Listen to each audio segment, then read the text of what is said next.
Hey, Hey, housewives. hey. This is a little bit of a different intro for you guys because we have started our original interview with Jennifer, who you are absolutely going to fall in love with, Mhm. was in September. And this is obviously coming out much later. And so you're going to hear a lot about how God orchestrated and ordained the Yeah. timing of it because we were not supposed to record in September, but there was definitely a clear story that he wanted to give our Mhm. listeners. And so definitely listen to the entire episode with that frame in mind. And then we want you to know that of all things, God is still in the story and still redeeming things. You do need to just really go into this episode open-minded and open your heart to hearing the story that Jennifer shares, how she met her husband while he was incarcerated, Mhm. and the journey that God took her on waiting for him. Mhm. She waited for him. She has loved him through all of his trials and just his addiction. And it's real, guys. It's real. There's a lot of marriages that really struggle with hard stuff. And Jennifer is just a kind, vulnerable soul who is willing to share and encourage women who are going through hard things. That is what she does through her coaching business. Mhm. You're going to hear during this episode that she was in one of the hardest spots. And that was the story that the Lord wanted us to do on the podcast. But we're here to tell you almost 60 days later now that Scotty is home from rehab. He's doing outpatient and they are thriving and they're, celebrating all their small wins each day. And we're just excited for you to hear this episode. It's for the one who is standing by her man. Enjoy. Hey, housewives. Hey, hey, welcome back. Welcome back. Oh, how God's timing is perfect. Always. Always. This interview was actually scheduled for June. It is no longer June. And had we done this episode, an interview with this incredible woman, we would not be having the same conversation. And we'll explain all that here in a little bit. But we just want to say that knowing how incredibly God's timing is. So, that being said, this is a very different episode than we had originally intended, and we're going to record anyway because clearly that's what God has set before us. So, Mhm. I just want to introduce, and Tracy will make her formal introduction and read her bio, but thank you so much for being with the Unlikely Housewives today, Jennifer Shook. Thank you for coming. Thank you so much for having me. I'm looking forward to it. Okay, so this is Jennifer, and she is an inner healing mentor, Christian life coach, and a speaker who helps women navigate the deep pain of addiction, betrayal, and family crisis. She walks alongside those who feel isolated in their struggles, women who love God but feel unseen, ashamed, or unable to be real in their church communities. Through inner healing prayer, mentorship, and authentic conversations, Jennifer creates a safe space where women can process their grief, release control, and rediscover their true identity in Christ. Her mission is to break the silence around struggles the church often avoids while guiding women to break free from religious expectations, striving, and performance, leading them toward true healing, freedom, and restoration. Welcome, Jennifer. Thank you so much. Wow, I just want to be like, yes, yes. And we need more. Can we have 10 more of you, 20 more of you, 100 more of you? And I think that our series, the You Are Not Alone series Mm. for the one who has been an example of Yeah. that. Mhm. And I think hope for our audience and listeners Yeah. that they are not alone and there are individuals like yourself who are bringing to light the conversations that are hushed in the church pews. Mhm. And just want to, before we even get started, just want to say thank you so much for your authenticity and your vulnerability and for your obedience. In all honesty, Mm. just your sheer obedience of showing up and giving exactly what God has called you to do. So just thank you. Thank you, Jennifer, for that. Yeah, you're so welcome. Thank you for having me again. I've learned that when I'm vulnerable, it opens up others to be vulnerable. And even if it's scary, but there's somebody out there that needs to hear our story, no matter who we are. And Yeah. so the deeper I'm willing to go, I've learned that it just really, that's what people need. And that's what people connect to. Yeah. Well, and that's why we did this episode, is because we kept having these conversations with people, but Mhm. even before meeting, the guests, incredible guests that we've had on. And these stories are everybody feels alone. You feel isolated. You feel by yourself in your certain scenario, because why would anybody else go through what I go through? Right. And the truth is there are a lot that have addiction and struggles and, major family crisis that we Yeah. walk through, that if you're doing it alone, it feels like a much bigger problem, Mhm. because you're keeping it so tight and in that dark space, versus like bringing it to light, bringing it to someone that you can be vulnerable with, that can say, I see you. Let's walk through it together. Yes, absolutely. Totally agree. Well, go ahead and start for our listeners. Go all the way back to the story from Yeah. the very beginning of how you met your husband. Okay. It was fall of 2000. At the time, I was a single mom. My daughter was about to be 5. And I had gone on this retreat with my church. I was really involved in my church. I grew up in church. I'm a church girl, church kid from the Mhm. Midwest, you know? Yeah. Yeah. And so I had gone to this retreat, and it was really impactful because it was like a turning point for me of just really letting go of the past, all the mistakes I had made. I was a single mom, and that I carried so much shame and so much guilt for that. My daughter's father was not involved in her life. And so that retreat was really a place where I was able to let go of the past, forgive myself. I got rebaptized again, and then was ready to really embrace what God had for me. And I started to believe again that God had a plan for me and that I hadn't completely screwed up my life. And Isn't so, that amazing? That's such an incredible feeling. yeah, Like, yes, oh, again, and I know I've said it 1,000 times. My favorite, like, Christian meme is that, like, God has already factored in my stupidity. yeah, They yeah, like, he already knew. Like, but yeah, like, oh my gosh, he already knew I was going to screw up this royally and do this so wrong. yeah, It's, that just gives me so much hope and I encouragement know.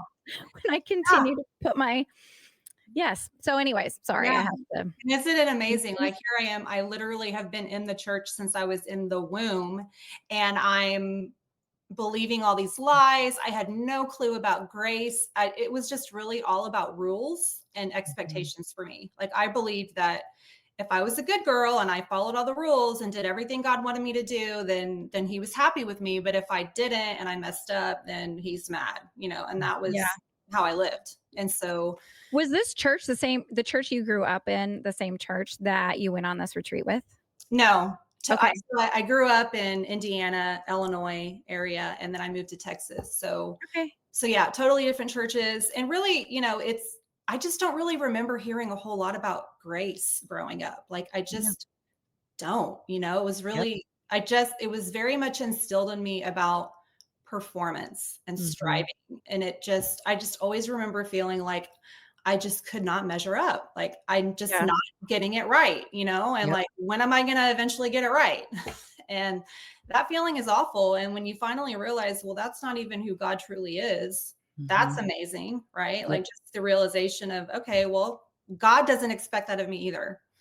And Mhm. so why am I living that way? So about a month after that retreat, a friend of mine that I went to church with, she had a friend that she grew up with, and he was in prison. His name is Michael.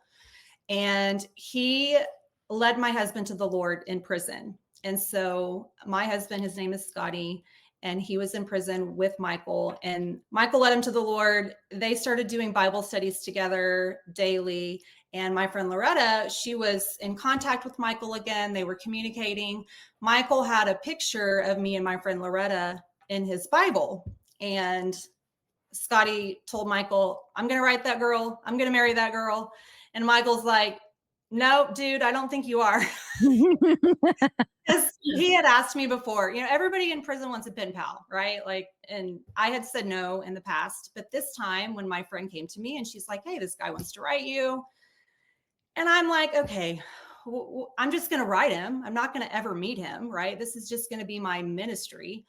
And so I decided to say yes. And so I got a letter from him. We started writing. And what happened was we just started sharing. So like he knew my whole story through letters. And then he was, he was sharing his story with me, and he was a new believer at the time. So we shared a lot about that, just back and forth in letters. There were no phones in the prison system at the time. So we weren't talking on the phone. It was just letters.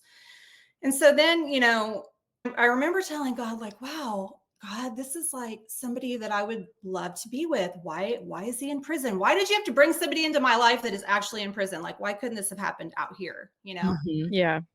And he's telling me in his letters, I really want you to come visit me. And I'm curious now by this point. I'm like, well, I wonder what his voice sounds like. And yeah, I really do want to meet him. And so that's how it started. I went to visit him in February of 2021. That was our first visit. And I continued visiting him for years after that. And I had no clue about prison. I didn't know how it worked. All I knew at the time was that he was going to be up for parole in about 18 months.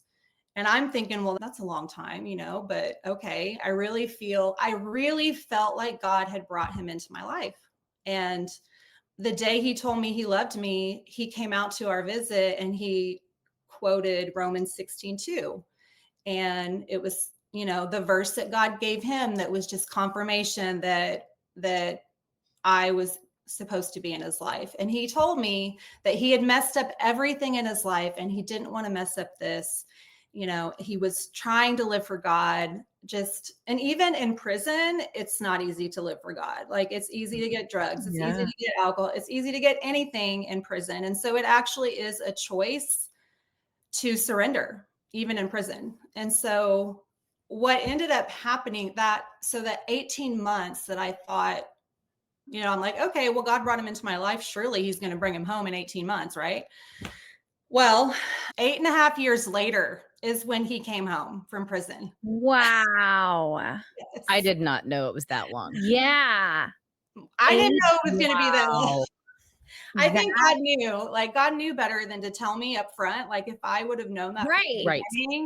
I would have been like, no way am I going to wait 8.5 years. I was young. General question that I'm sure other people have. Did any other men come into your life in those 8.5 years that you're like, well, maybe I'll just go date because this man's available?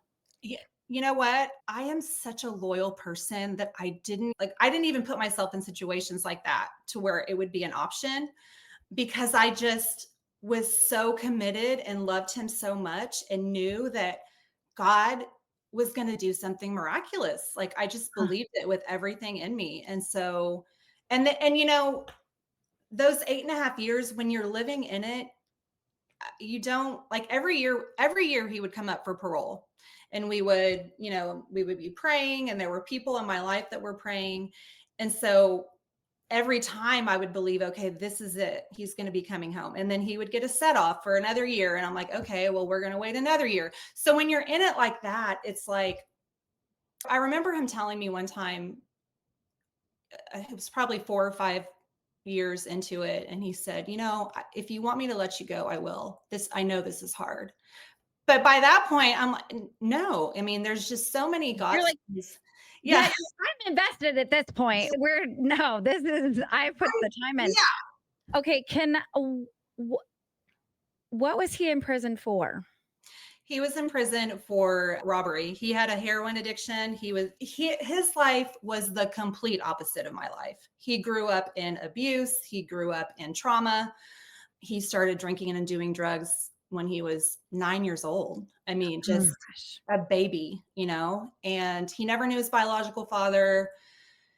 There were just so many traumatic things that happened in his life. So he had, and the time that I met him was his 4th time in prison. He had been in and out since he was 18. This was the longest time he had been in. So he actually got a 48-year sentence when I met him. And the reason was because he was a repeat offender. Yeah, he was a repeat offender. He had been in and out so much. He had like 7 counts of robbery because he's trying to feed his addiction. And is he in the Texas prison system? Yes. Okay. Yes. Also makes Texas a difference. prison system, yes, which is tough, right? Yeah. And when I met him in 2000, he had already been in 6.5 years. So his total time was a little over 15 years. So yeah, when I think back to when I first met him and then the 8.5 years later, like both of us were completely different people. Like I was not the same woman when I met him. Right. Yeah. I was 25 when I met him. He was 34, so he's 9 years older than me. I had gone through that journey. That's when I really began my journey into learning about grace and identity and finding out what God truly said about me. Like he was on that journey with me, you know. Mhm. And one of the defining moments for me in the beginning was I had prayed since my daughter was born. She was born in 1995. She was almost 5 when I met him. I had prayed that whoever God brought into my life, that man had to be her father. He had to love her like his own because her father was not in her life. So whoever, that was like one of my top things. God, you've got to bring me a man who will love her like his own child. Yeah. And I remember telling God, like, I don't want to date. God, just bring me. And it's so interesting, right? Like you can't date when somebody's in prison. So God answered that in a weird way. But there was a day I was sitting at probably just a few months into it, and I was at a visit with him. And I had sent him a picture of my daughter. And he came out to the visit and he told me that he couldn't understand it, but he just had this overwhelming feeling of love for her and this desire to love and protect her like his own child. Like he literally said the exact Those words words. that I prayed for. And I'm like bawling at the visit because I'm like, wow, God, you care about the smallest things, like Mhm. down to the exact words that I prayed for. He said it. Mhm. And the other really cool thing is that he understands, like he did not grow up with his biological father. He never Right. knew. In fact, last summer he just found out who his biological father is at 58 years old. It's crazy, Oh, So wow. he could relate to what my daughter was feeling. He knew what that felt like, and I just think that was such a God thing.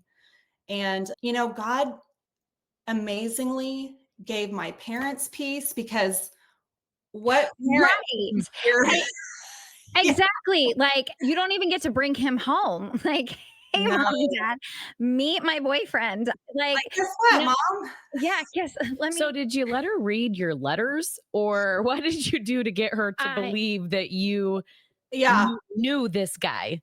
yeah. So when I told my parent, I told him early on, like they kind of, I was definitely a rebel at heart, like they were not surprised when I came and told them that I was going to do this. I was a pretty strong-willed child and just like, okay, here's Jennifer and her next thing, but I told them I love this man. He loves me. He's going to be in my life. So you guys get involved. I would love for you to get involved and meet him or not. But either way, he's going to be in my life. And so my mom, she jumped in and she's like, okay, well, I'm going to write him and I'm going to go visit him. So she started to write him. She went to visit him with me. And after her first visit, she loved him. Like it's crazy the amount of peace that God gave both of my parents. It took my dad about a year. Like my dad was not for it at all, which of Yeah. course, what father would be for that. About a year later, he went to a visit with me to meet Scotty for the first time, which was like nerve wracking driving there. I'm like, okay, how's this going to go? What are we going to say? And so we were there, and there was probably 20 minutes into the visit, I get up and I go get some more snacks and drinks. And so it gave them some time to talk. And when I asked Scotty later what he said, well, your dad asked me, what's this all about? What are your intentions? I have a granddaughter. I'm concerned about my granddaughter, about my daughter. Like, what are you really after? Kind of question, you know? Yeah. And Scotty told him, he said, you know what? Of course you're concerned. It would be weird if you're not concerned, like you're her father. And so they had a very real conversation. And after that visit, my parents started going to visit him on their own. Like probably every few months, they would go see him. They built their own relationship with him. Mm. There were men that were getting out of prison that knew Scotty, and Scotty would give them our contact information. Like there were guys that ended up going to our church. My dad ended up helping a lot of these guys. I mean, it just, the only way to even describe a story like this is that God gave them peace. He Mhm. gave them peace about all of it, and it helped, of course, that they were in a relationship with him too. They were talking to him, they were visiting Yeah. him, they got to hear his story from him. And my dad was on staff at our church at the time. So my dad was sharing with all the other pastors. Like people knew Scotty before he ever came home. So when he came home in 2009, it's like he just walked into this major support system. People knew who he was, they knew his story, they already loved him. Like it's Yeah, crazy. Yeah. yeah. And they had never met him in person, they just heard about him. And so, yeah, he walked into our church just already being known and being loved and supported, which was such a huge blessing for both of us. Mhm. We need that support. Yeah. So Michael is the one who led Scotty to know Uh-huh. Jesus, meet him, know him, fall in love with him, start Yeah. walking with him. And how long, I mean, was Scotty clean since he went in to prison, or did it take a while? Like, what was that story? Yeah, it took a while. Scotty was known in the prison system for running drugs. Like he was running drugs through the prison system. So he, was getting himself in a lot of trouble in there before he met Jesus. And so when he got saved, it was God literally delivered him from everything. Cigarettes, alcohol, drugs. In prison they call, you can make your own alcohol. They call it Yeah. hooch. And so it delivered him of that, all of it, just completely had no desire at all for any of it. And so that definitely has played a part even in these last 7 years of our story where I think that was how God delivered him the first time. And it's kind of like, okay, well, he wants that again, like it was just an instant deliverance. And why can't that happen now? Mhm. And that's not happening this time. It's different.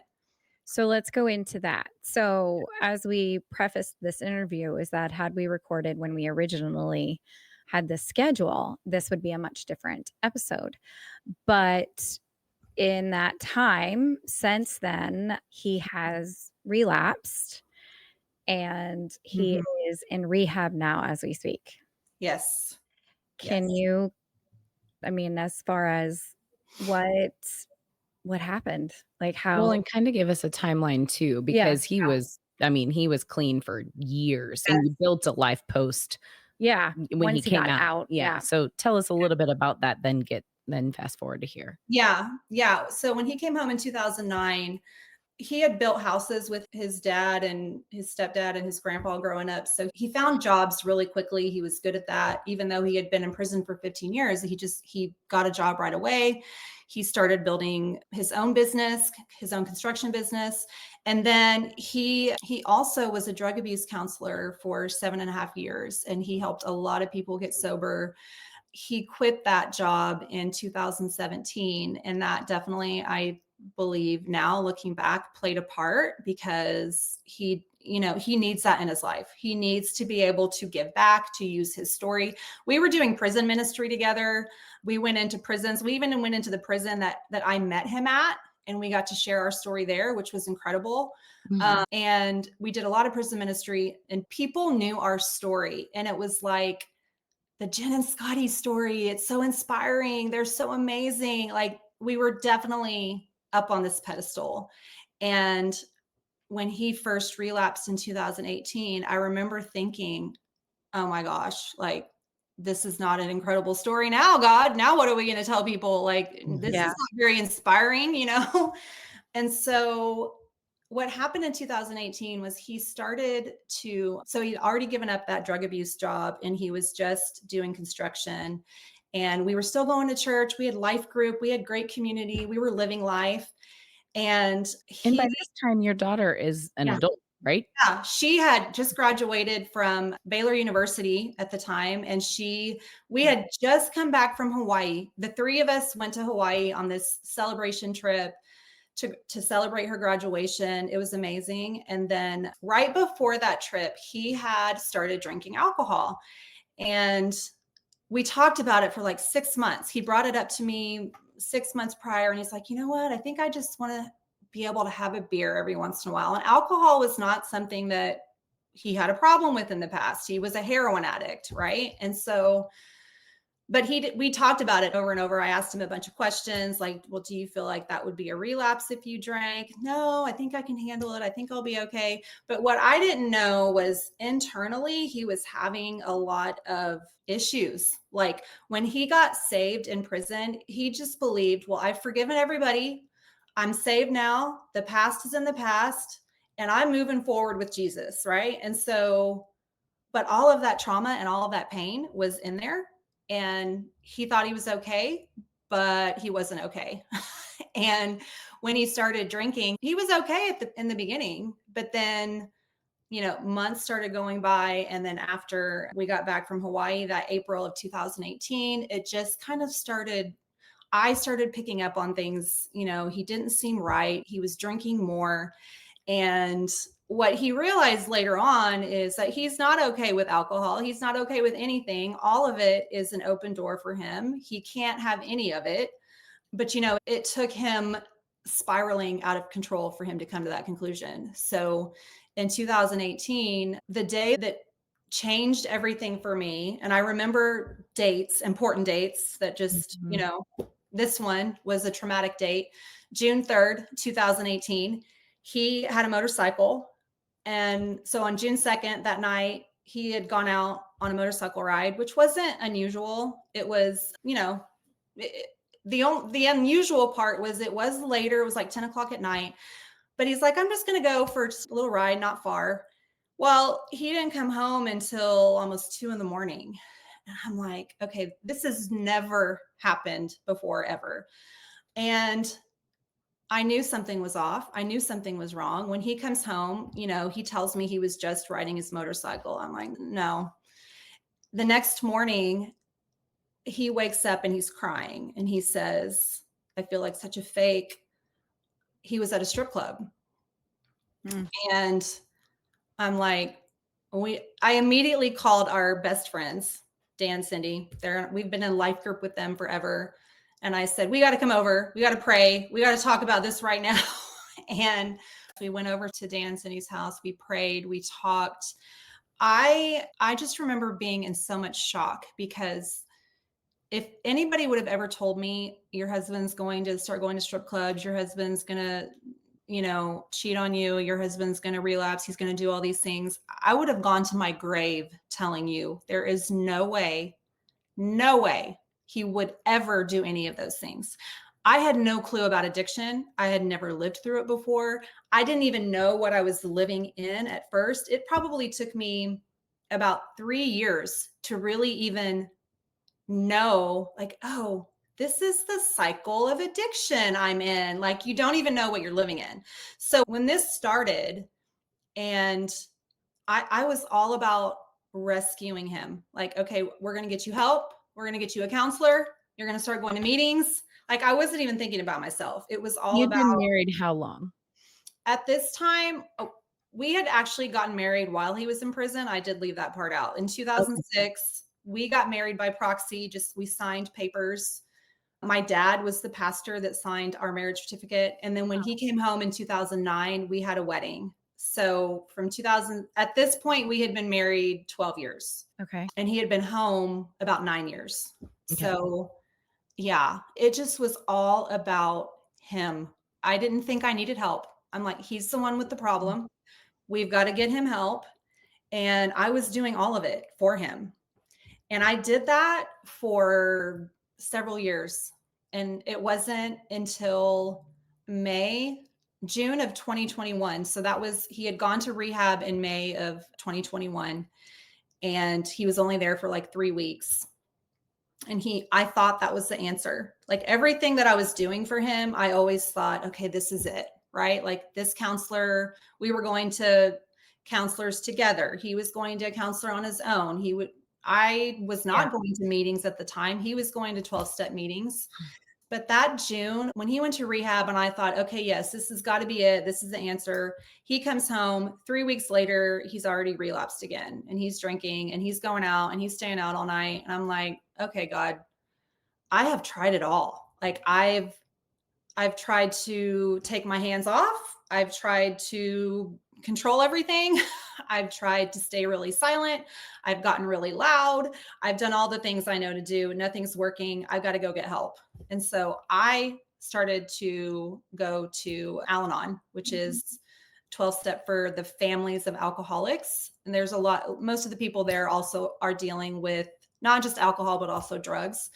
And so I just dove right into that, got me a sponsor, started going to meetings all the time, started to learn more about addiction. And it was really helpful for me to sit in the rooms with the other people and just like, I remember my first meeting I went to and I'm listening to the other people and I'm like, yeah, I've done that. I've gone crazy checking his location. I've looked at phone records before. I've checked bank accounts like that. I've done all these crazy things. Like I never have peace because I'm constantly just trying to figure out what's going to happen next. Mhm. And these people were saying the same things. And I'm like, okay, they get it. These people completely get it.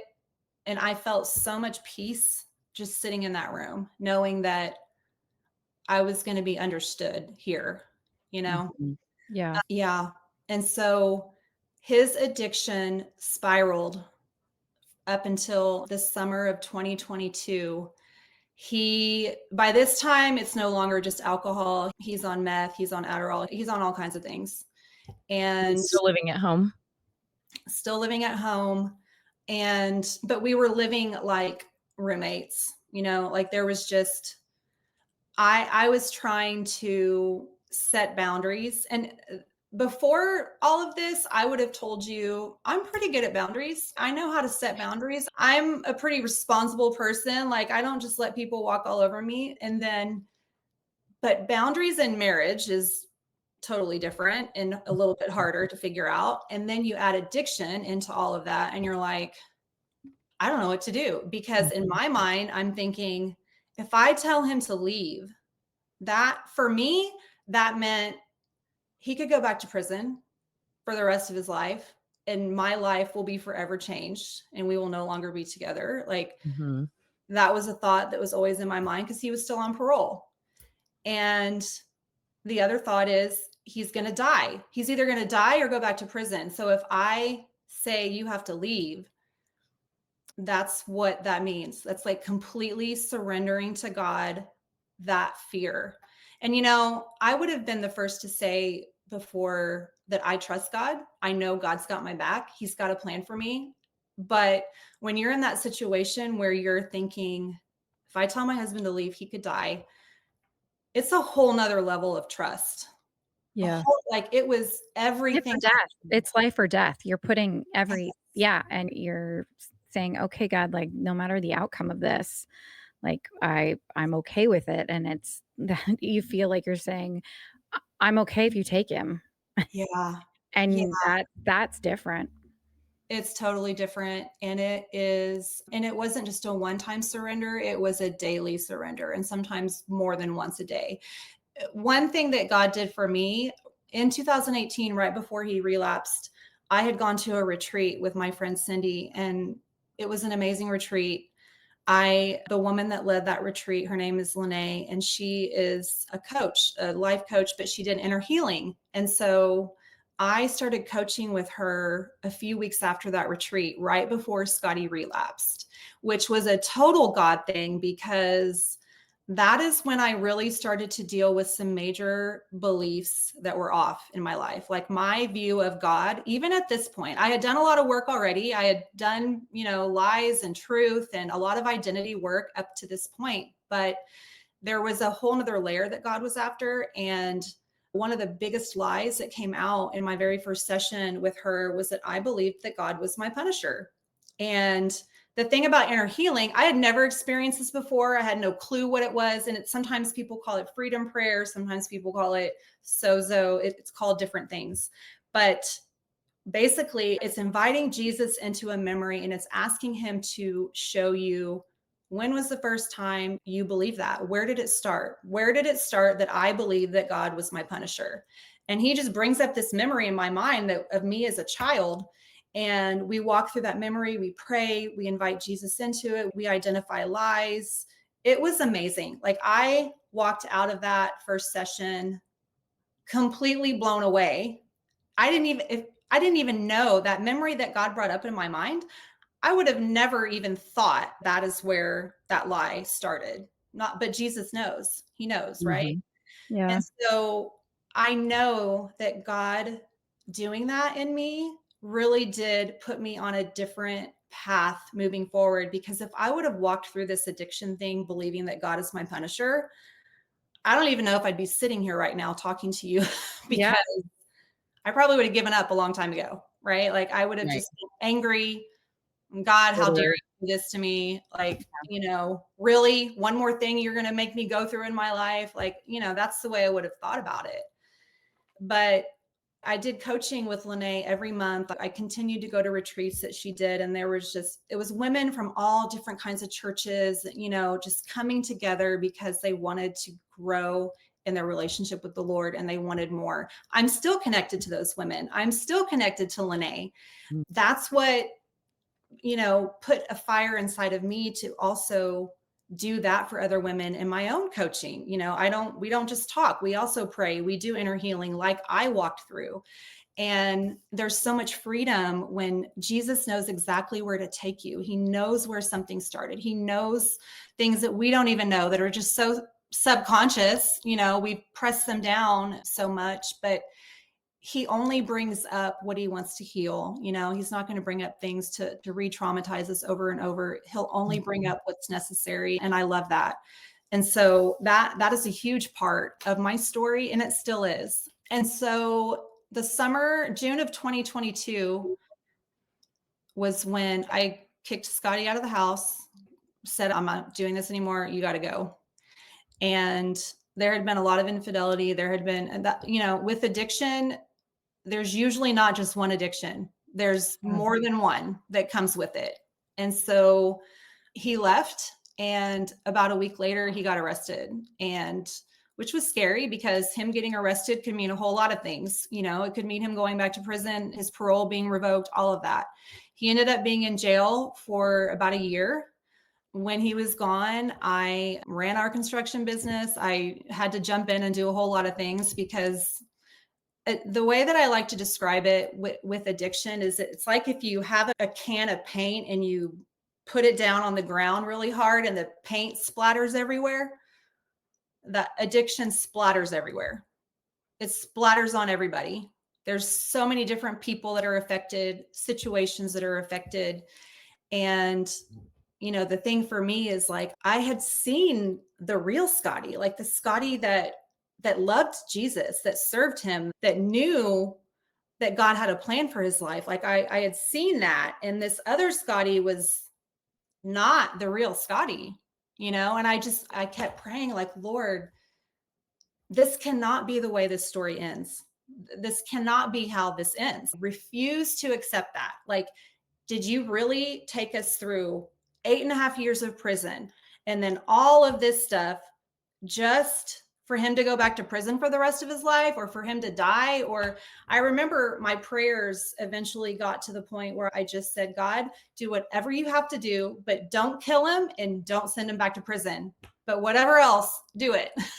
And that's what he did. He didn't send him back to prison. He was in a county jail for a year, but he did not go back to prison.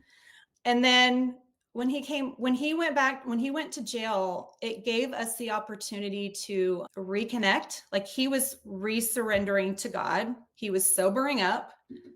He had a lot of alone time, him and God, right?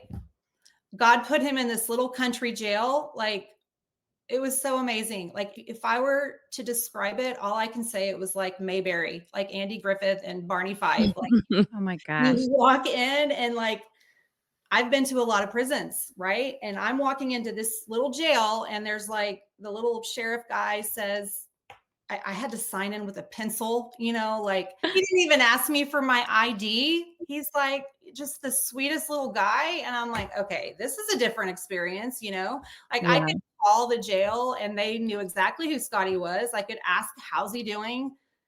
It was just, I'm like, God, you're so good. Like, yes, he's in jail. This sucks, but you've put him in a jail where if he were here in San Antonio, Texas, where I'm at, and if he were in that county jail, it would not have been this experience Same. at Yeah. all. Even the food was good there. He said the food was the best he had ever had in jail. And so I'm like, God just took care of him in such a major way and just poured out so much love on him, on both of us during that time. And so we started to be able to talk again, like Hmm. he started finally taking responsibility for the things he had done. Because when you're dealing with someone in addiction, everything is your fault. Everything was my fault. Like, and that sucks. I mean, it just does, when Hmm. there's just so much gaslighting and so much blame. And it's because, Yeah. he didn't want to take ownership for the things he was doing because he knew he was still in his addiction.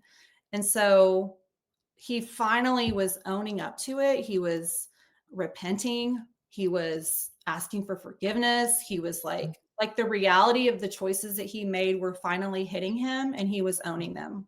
Yeah. And so he started to rebuild relationships while he was there, even with our daughter Jordan, with my parents, with our friends, with me.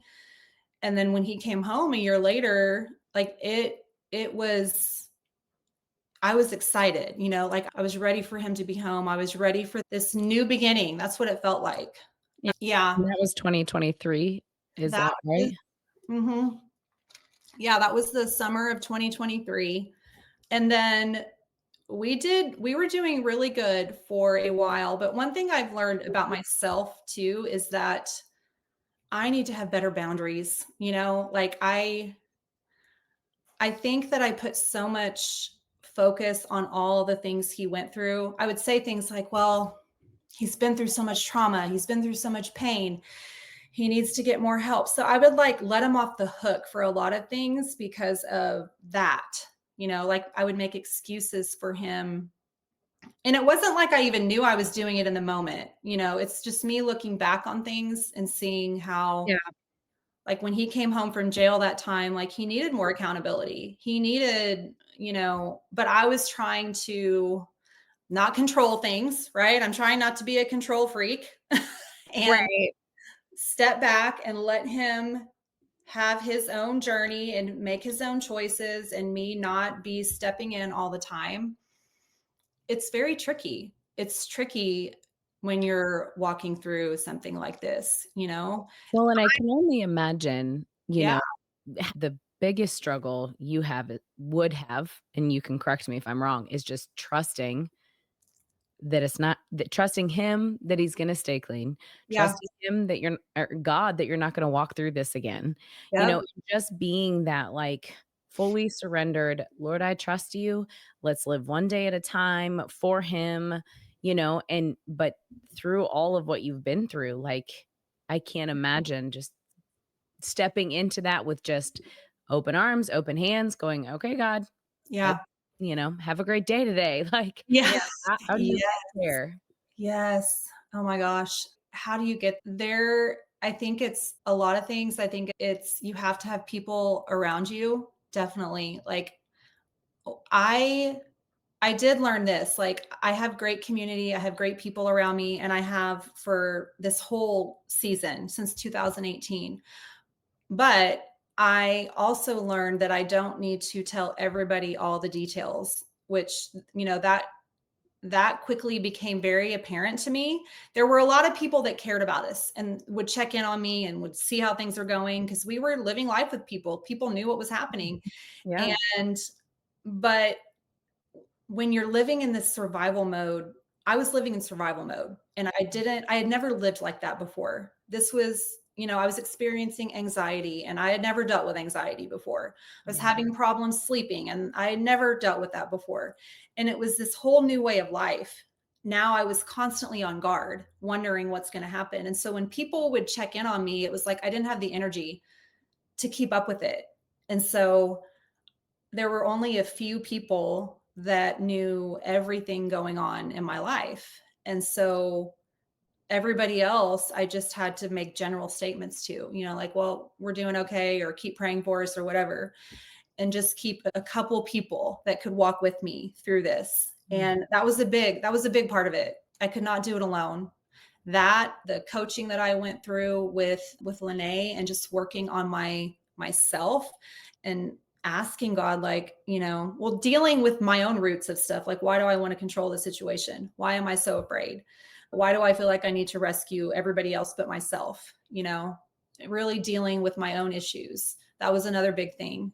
And just my own time with God. I journaled a lot, lots of praying and just worshiping, and just so many things that I just had to do in my one-on-one time with God, and there were so many ups and downs, though. It was not just this I'm great all the time situation. Like, I was mad at God at times. I was yelling at God. I was crying. And there were moments when I had no faith, and the people around me would come along and say, you know what?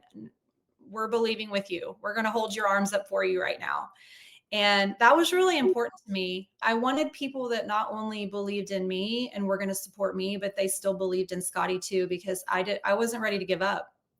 And I needed people that were going to believe for his redemption too.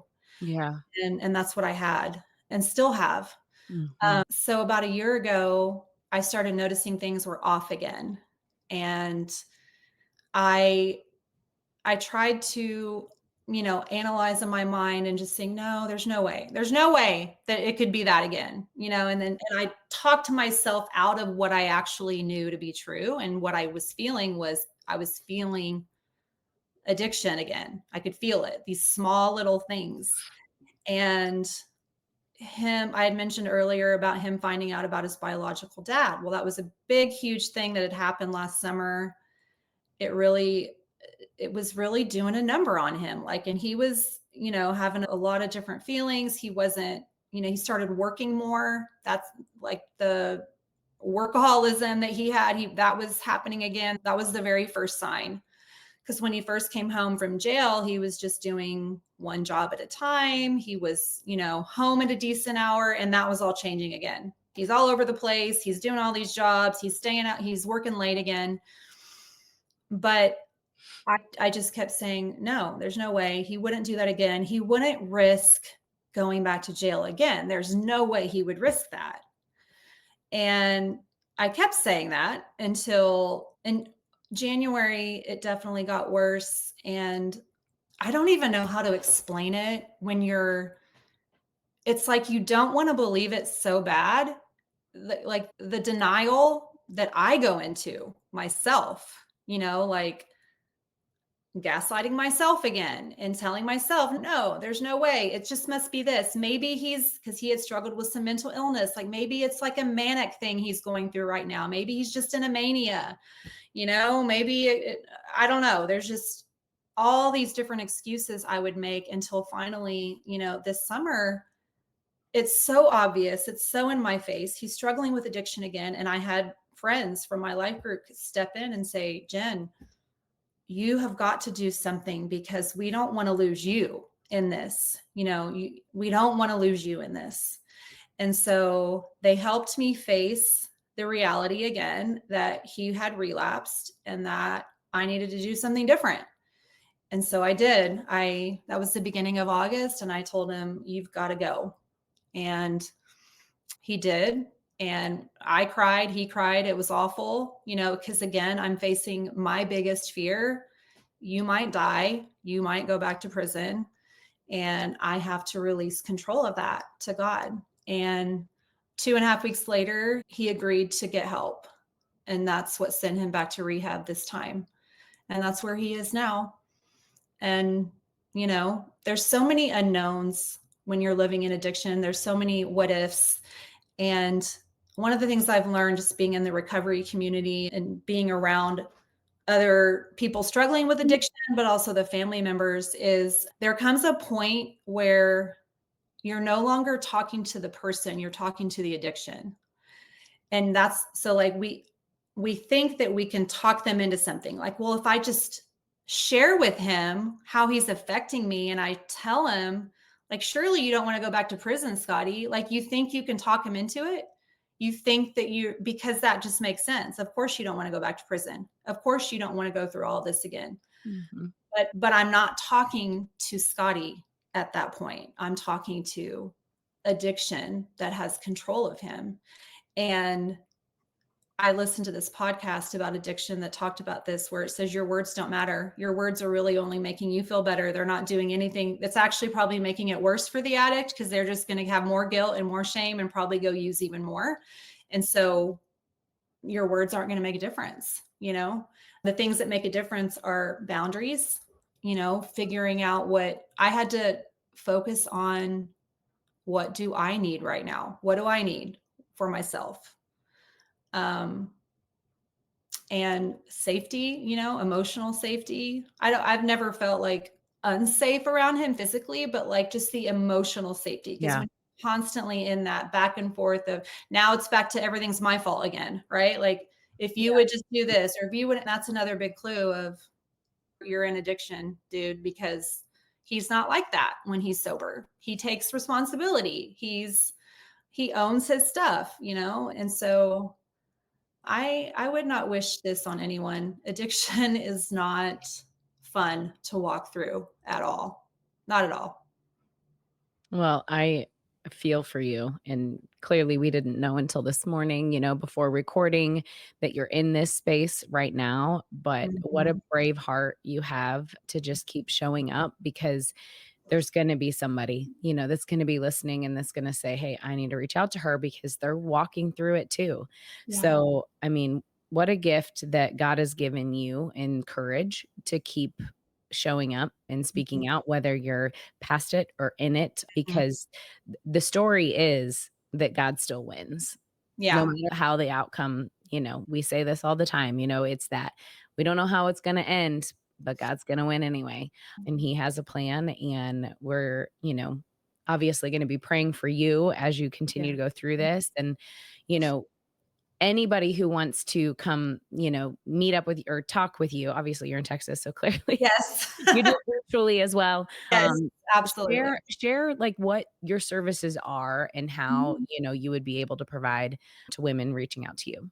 Yeah, I work with women now as a coach. And like I shared earlier, doing like, I can't not pray with these women and do the inner healing stuff that I've experienced on my own journey, because it brings so much freedom. And so I do that. And I also am in the beginning stages of, like, God has really told me to start building a community. And so I'm starting to figure out the pieces of that. And so that is definitely coming. The best way to get a hold of me is to go to my website, jennifershook.com, and my socials are on there. And there's a way to connect with me, set up a call. I love to hear people's stories, just listening, and connecting with women and hearing what their story is. And some of the women that I work with, they're not all dealing with addiction. A lot of them are just dealing with identity issues, but if they are dealing with addiction, the identity issues come along with it, right? Like, that definitely goes together. So, yeah, and I have some free resources on my website that are available. And so I think it's important for women to feel seen and heard. Mhm. That's a big one. Like, most of the women that come to me, and they're all Christian women. They're women who are serving in the church. They're women who they say, I want to be a better mom. I want to be a better wife. I want to spend more time with God. I want to feel more connected to God. I want to do and be better. Right? That is like the common theme. Yeah. And learning how to go from doing to being is a part of my own journey. And you guys can probably even relate to that in your own Mhm. walks with the Yeah. Lord, right? It's such a big thing in the Christian community. And so yeah, that, like, women need validation. There's just so much. They need to feel seen and heard and validated that the things that they're doing are good enough, and that God is not expecting them to do more to be more acceptable to him, but Yeah. that maybe you just need to be still for a little bit. Maybe you just need to, like, put your to-do list away and put all your expectations away and just sit with God. So yeah, taking God out of the box, like, Yeah, we say that a lot too. Yeah. yeah, The thing that I want to remind people too is that it's a spiritual war that we're in, and yeah, it's a daily. One of the biggest heartaches of the Christian church is when like something comes out about a major Christian figure that, oh yeah, my gosh, he's been, Yeah. cheating on his wife, or he's been addicted to such and such. Like, because we put these people on pedestals. yeah, And to go back to what you were saying is that, like, oh no, like when he relapsed the first time, like, mhm, this is no longer an inspirational story. What now? yeah, Is that we have to remind ourselves that we are all human. We Mhm. all, yes, all fall short Yeah. of the glory of God, and will continue to do so on the side of heaven. Yep. And that is not to be discouraging, but to be encouraging that mm, he can redeem all things. Mhm. yeah, And he will. Revelation tells us he will redeem all things. And that when we want to say, there's no second chance for you, mhm, or to ourselves, and saying, like, God, that you've screwed up so royally that God can't forgive you, Mhm. right, that's a lie from the pit of hell as well. yes, And for us to tell others that, when they are in situations or relationships, and just saying, no, there's no way God can redeem this. This is broken and you have to give it up. That's not always the case. right, And God very clearly tells people that, like, I never promised you mhm, ease Mhm. yeah, here. I never promised you happiness yeah, here. I promised you my joy, and mhm, I promised you my peace Mhm. that is incomprehensible yeah, to anyone who does not believe in him. yes, But it's hard. mhm, And so I want to encourage those that are listening that probably may not have the exact same situation that you are in. I mean, you married a man from prison. It's just through letters. I mean, I that's know, unreal, right? Like, your yeah, story is so incredibly unique. But at the same time, like, I just wanted to tell people, like, it's hard. Mhm. Like, come on, ladies, let's put our big girl panties on and get on your knees, because yeah, it's going to be hard. Yeah. yes, And but he's there. He's there in the midst of it. Mhm. And yes, you're 1,000% right. If he had told us from the get go, which is why he doesn't Yep. tell us Yep. that it's going to Exactly. be 8 years, or yes, we're going to wander in the desert for 40 years. Like, Mhm. that's why he doesn't say that, because he's like, Yes. I will get you through today. Mhm. right, Tomorrow, don't worry about tomorrow. Yeah. Tomorrow will have its own trouble, but I will get you through today. yes, And I want people to get that side and see that out of your story, because mm, he's there for us today. Mhm. yeah, And we're not promised tomorrow. mhm, And God uses all things for the glory, yes, for his glory, for the good of those who love him and are called according to his purpose. Romans 8:28, by far my am life verse. Mhm. yes, So we will be praying for you, Mhm. Jennifer. thank Thank you, you so much for sharing your story in real time, Yeah. in yeah, real time, yeah, yeah, when the wounds are still fresh. And we can't thank you enough. And Yeah. again, we'll have all of your contact information of where people can contact you and follow you and reach out to you in our show notes. And housewives, just, it's hard. It's yeah, hard, but he will use all things. And yes, he will. Yes. Well, thank you, Jennifer, for thank all you. you've shared and for being here today. Yep. So Until next time, housewives. Bye. Bye.